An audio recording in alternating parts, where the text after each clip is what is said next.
Hello friends, मेरा नाम है Namit Agarwal and welcome to my channel Desi अंग्रेज।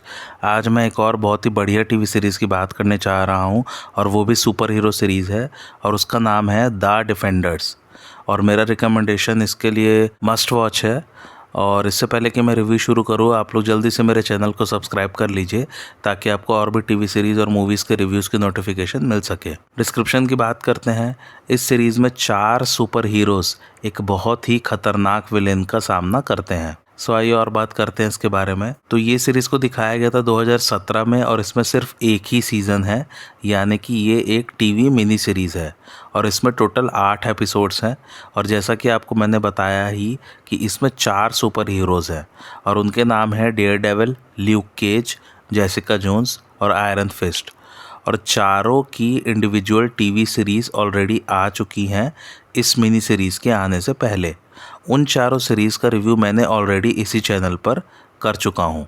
खैर आइए अब सीधा प्लॉट पर चलते हैं। इसके इवेंट सेट हैं डेयरडेविल के 2 सीजन्स के बाद से और आयरन फिस्ट के फर्स्ट सीजन के 1 महीने बाद से। तो डैनी रैंड और कॉलिन विंग द हैंड नाम की इविल ऑर्गेनाइजेशन के एजेंट्स को ढूंढ रहे हैं और वो लोग हैं अभी कंबोडिया में।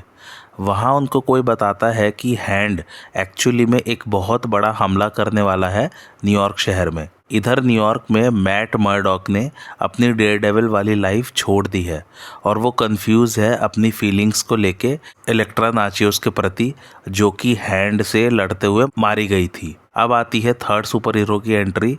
ल्यूक केज जेल में है और उसे मैट मर्डॉक का दोस्त फॉगी नेल्सन जेल से छुड़ा लेता है उसका केस लड़के। ल्यूक केज जब हार्लेम वापस आता है तो डिटेक्टिव मिस्टी नाइट उसे बताती है कि हार्लेम में रहने वाले बच्चे किसी रहस्यमय बिजनेस में फंस के मर रहे हैं।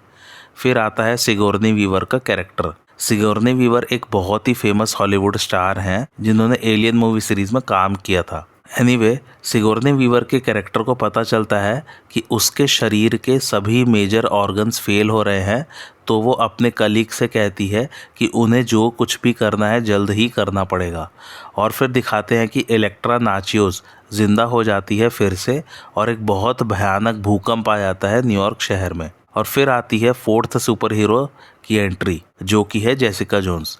उसे कुछ एक्सप्लोजिव्स मिले हैं जब वो एक केस पर काम कर रही थी जिसमें वो एक मिसिंग हस्बैंड को ढूंढ रही थी और किसी अजनबी ने जेसिका जोन्स को कॉल करके उसे चेतावनी दी थी कि वो उस मिसिंग हस्बैंड को ढूंढना बंद कर दे। एनीवे, एक्सप्लोजिव्स मिलने के बाद जेसिका जोन्स पुलिस को कॉल कर देती है, लेकिन डिटेक्टिव मिस्टी नाइट देखती है कि जेसिका कुछ सबूत वहाँ से, यानी कि उस क्राइम सीन से बिना परमिशन के ले जा रही है। ल्यूक केज वो बच्चों वाली लीड को फॉलो करता है और देखता है कि बच्चे एक वर्कशॉप के अंदर जा रहे हैं उसकी सफाई करने, जहाँ पर हैंड के बहुत सारे दुश्मन मरे पड़े हुए हैं। इधर Danny Rand AKA Iron Fist और कॉलिन विंग वो भी वहाँ पहुँच जाते हैं सबूत ढूंढते ढूंढते वर्कशॉप में। और फिर वहाँ ल्यूक केज और डैनी रैंड की फ़ाइट होती है। बहुत ही मस्त फाइट होती है, लेकिन दोनों की एकदम सुपर हीरो लेवल की। सिगोर्नी वीवर के कैरेक्टर का नाम इसमें अलेक्जेंड्रा है। उसको उसके कलीग्स आके बताते हैं कि एक रुकावट आ गई है उसके प्लान्स में और उन लोगों को एक रहस्यमयी दीवार मिली है जिसके कारण वो लोग आगे काम नहीं कर पा रहे हैं।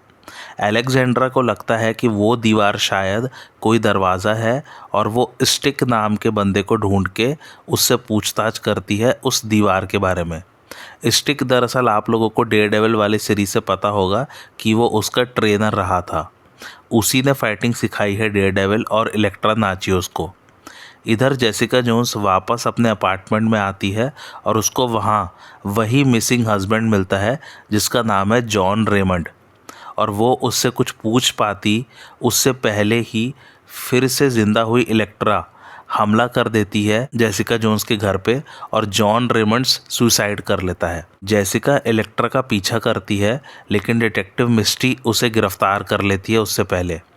मैट तुरंत जेसिका का लॉयर बनके पुलिस स्टेशन पहुंच जाता है। बहुत महीने पहले हैंड को इलेक्ट्रा की डेड बॉडी मिली थी और उनको एक बहुत ही पुराना हथियार मिलता है जिसका नाम है ब्लैक स्काई।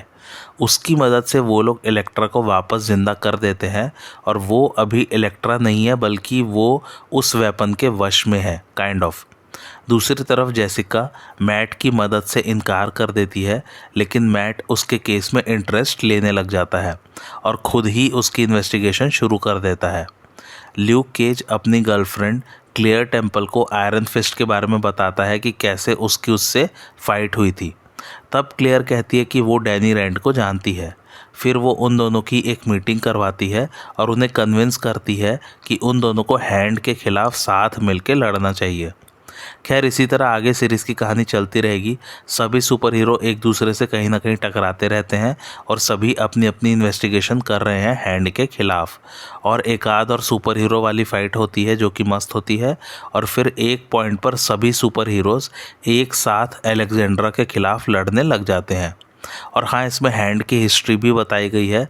ओवरऑल सीरीज़ काफ़ी अच्छी है, बट कहीं कहीं थोड़ी सी कहानी स्लो भी हो जाती है। But fight scenes are good, खासकर डेयरडेविल के फाइट सीन्स तो काफ़ी अच्छे हैं। एक्शन ज़बरदस्त है इसमें। तो अब बारी आती है मेरे रिकमेंडेशन की। मेरी तरफ से मस्ट वॉच है। अच्छी सीरीज़ है ये और बहुत छोटी सी सीरीज़ है, देखिएगा ज़रूर। मज़ेदार फैक्ट इसमें सिर्फ एक ही है और वो ये है कि कॉमिक्स में डिफेंडर्स में ये सभी सुपर हीरोज़ हैं: doctor strange, Hulk, silver surfer और नामोर द सबमरीनर। IMDb रेटिंग की बात करें तो वो है 7.2, जिसे रेट किया लगभग 1,14,000 लोगों ने। रेटिंग पर मत जाइए, सीरीज़ अच्छी है, देख सकते हैं। और जैसा मैंने बताया ही मेरा रिकमेंडेशन मस्ट वॉच है। आप लोगों को आज का रिव्यू कैसा लगा मुझे कमेंट करके ज़रूर बताइए और मेरे चैनल देसी अंग्रेज को लाइक शेयर और सब्सक्राइब ज़रूर कीजिए। Thanks for watching.